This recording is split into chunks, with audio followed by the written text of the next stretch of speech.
Cry of the Hollow Wind. By the end of this story, an entire village in Ireland will be gone. Empty houses, open doors, fields full of graves. And it all started with a sound nobody could explain. This is the legend of the Banshee that didn't warn of death. She chose it. The fog rolled in from the hills of County Kerry like a living thing. Old villagers barred their doors before nightfall. Candles were lit early.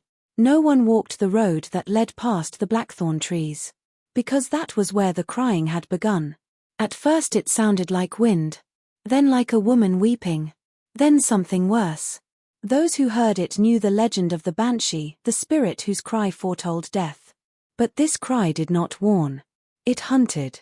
And every villager who heard it asked the same question, the question that would not be answered until it was far too late. Why was she screaming for people who had no right to hear her at all? That night, the first scream ended with silence. It started just after midnight, when the wind dropped and the dogs began to howl. Lanterns flickered out one by one along the lane, as though something was moving past each window, drinking the light. The old folk knew the signs. They had heard their grandmothers speak of nights like this, nights when the air itself seemed to hold its breath. By the time the scream came, it was already too late to bar the doors. Seamus O'Doyle followed the sound to the stream at the edge of the village. He told himself it was only an animal. A fox caught in a snare, maybe, or an owl crying in the dark. He told himself this even as his legs carried him toward the sound against his own better judgment. The path narrowed. The fog thickened until he could barely see his own boots on the stones. Moonlight revealed a woman kneeling in the water. Her long grey hair dragged across the stones as she scrubbed something in the current. Cloth. Soaked red. Funeral cloth. Seamus stopped walking. Every instinct told him to turn back, to run for the village and never look toward the stream again. But his feet would not obey. He stepped closer. The water around her hands had turned the color of rust. The cloth never seemed to come clean. No matter how long she scrubbed, the stain only spread, curling out into the current like smoke. The woman slowly lifted her head. Her eyes were empty hollows. Her mouth opened. The cry that escaped her was so sharp it split the night like glass. It rang off the stones, off the trees, off the very bones in Seamus's chest. He clamped his hands over his ears, but the sound was already inside him, threading through his blood like ice water. By dawn, Seamus's body was found beside the stream, his hair turned white, his face frozen in terror, his mouth still open as if he had tried, and failed, to scream back. The village priest insisted it was only superstition. Grief, he said. An old man's heart giving out in the cold. He had buried enough villagers to know that fear alone could kill, there was no need to invent monsters. Until the wind whispered his name. Father Brennan woke to hear weeping outside the church. At first he thought it was a parishioner, some grieving widow come to pray at an unholy hour. He pulled on his robe and went to the door without lighting a candle, telling himself there was nothing in the dark a man of God needed to fear. He opened the door. A figure stood beneath the crooked graveyard cross. Tall. Bent. Draped in tattered white. The Banshee lifted a skeletal finger and pointed at him. Then she screamed. The church windows shattered inward. Glass rained down across the altar like hailstones, and the wooden pews split where the sound struck them. Father Brennan collapsed before the altar, dead before sunrise, his rosary still clenched so tightly in his fist that the beads had cut into his palm. Soon the Banshee's cry echoed every night. No two nights were the same, sometimes near the stream, sometimes deep in the hills, sometimes so close to the village green that sleeping children woke screaming in their cots. But something was wrong. Tradition said the Banshee appeared only for certain old Irish families, the O'Grady's, the O'Neills, the few bloodlines old enough to carry the warning in their blood. Yet the spirit screamed for everyone. Farmers. Children. Travellers passing through who had never set foot in County Kerry before that week. Each scream ended with another grave dug in the cold soil of Ireland, and each grave was dug a little faster than the last, as the gravediggers themselves grew too afraid to linger after dark. The villagers realized something terrible. This Banshee wasn't announcing death. She was choosing it. And no one in the village knew why yet. An ancient woman named May spoke of a forgotten story. She was the oldest soul left in the village, blind in one eye and bent nearly double with age, and she had refused to speak of the old tales for 30 years. But with the dead piling up faster than the living could mourn them, she finally broke her silence. Long ago, a woman had died unjustly in the hills above the village. Buried without prayer. Without a name. Without mercy. May said the woman had once lived among them, before memory, before the village even had its name carved into the church bell. She had a voice unlike any other, a voice the old stories said could call the rain, could quiet a storm, could make grown men weep without knowing why. Her grief twisted into something monstrous. Not a spirit of warning, but a spirit of vengeance. The villagers had created their own Banshee. And now she had returned to collect. But collect what, exactly, and from whom, May refused to say. The next victim died without ever seeing her. Just hearing the cry was enough. The sound slid into the ears like needles.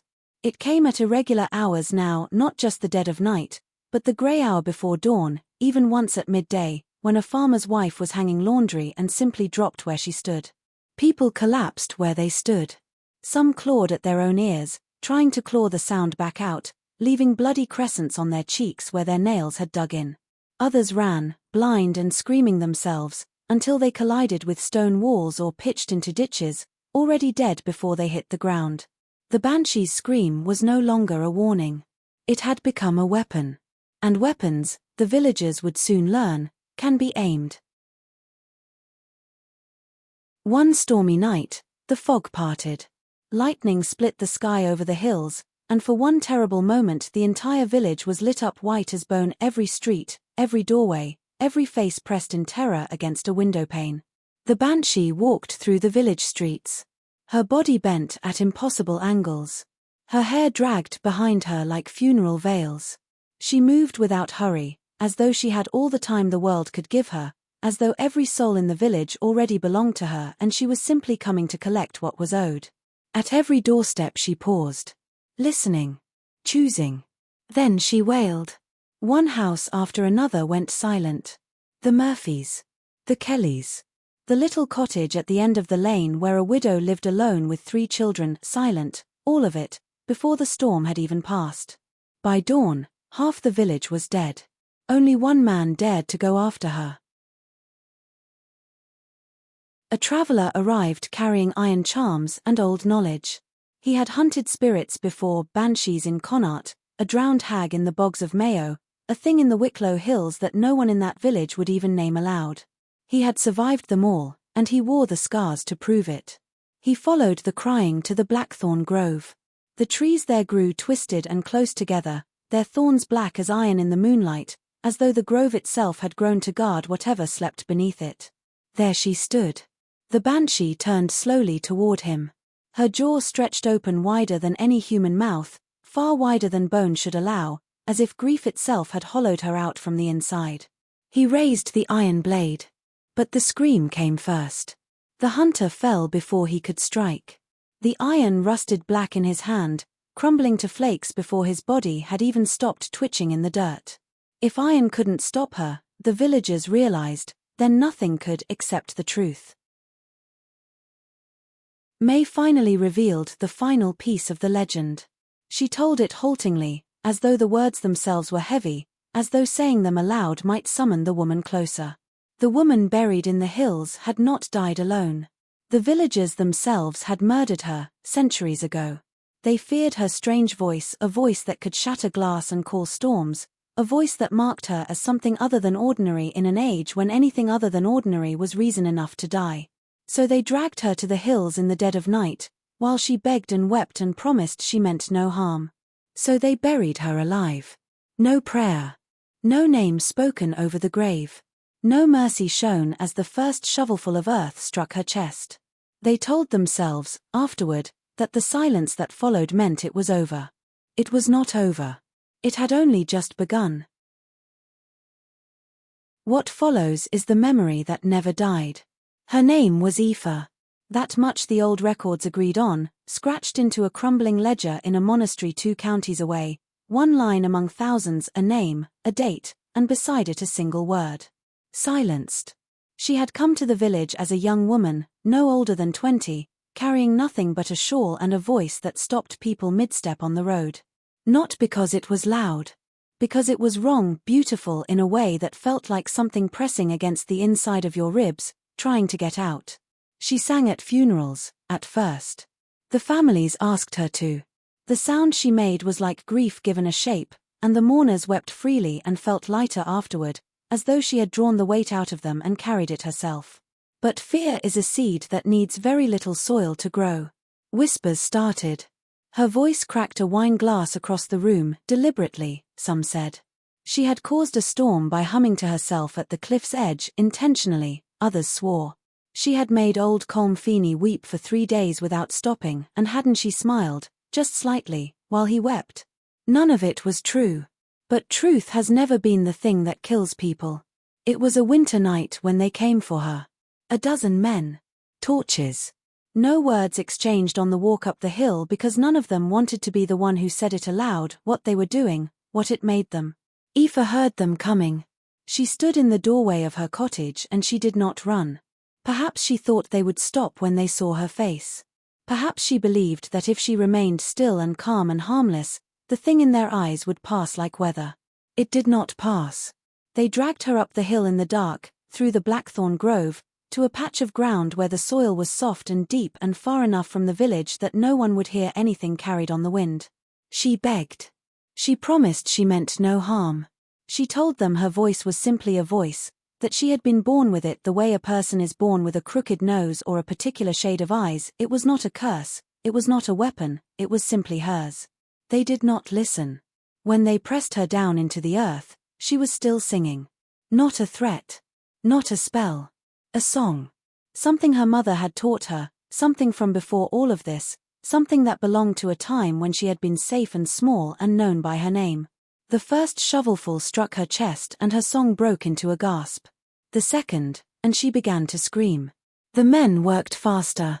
By the time the screaming stopped, there were 12 of them standing in a circle in the dark on a hillside in County Kerry, breathing hard and not looking at one another. They walked back down the hill in silence.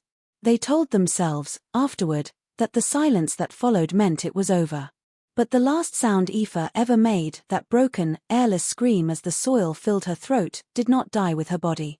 It only waited. It waited for centuries, coiled beneath the earth like a held breath. And when it finally rose again, it rose changed. It rose as something that could never be silenced. Now her spirit had returned. And every scream the village heard was the echo of the soil filling her lungs, century after century, never finishing, never resting. Within weeks, the village stood empty. Doors swung open in the wind. Graves filled the fields faster than anyone remained to dig them, until the last few souls simply packed what they could carry and fled in the night, never once looking back toward the hills. To this day, no one has resettled that stretch of County Kerry. The cottages still stand, roofs caved in, gardens gone to bramble, as though the land itself remembers what was done there and refuses to let anything new take root. Travellers passing through County Kerry still claim they sometimes hear weeping in the fog. A woman kneeling by the stream, washing red cloth, waiting. And if the wind ever whispers your name, don't answer, because the Banshee is still choosing.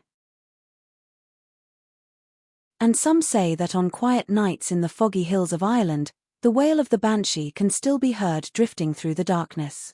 If you enjoyed this dark legend, make sure to like the video, subscribe to the channel, and turn on notifications so you never miss another eerie tale. And remember, if you ever hear a woman crying in the night, don't follow the sound, because the Banshee may already be calling your name.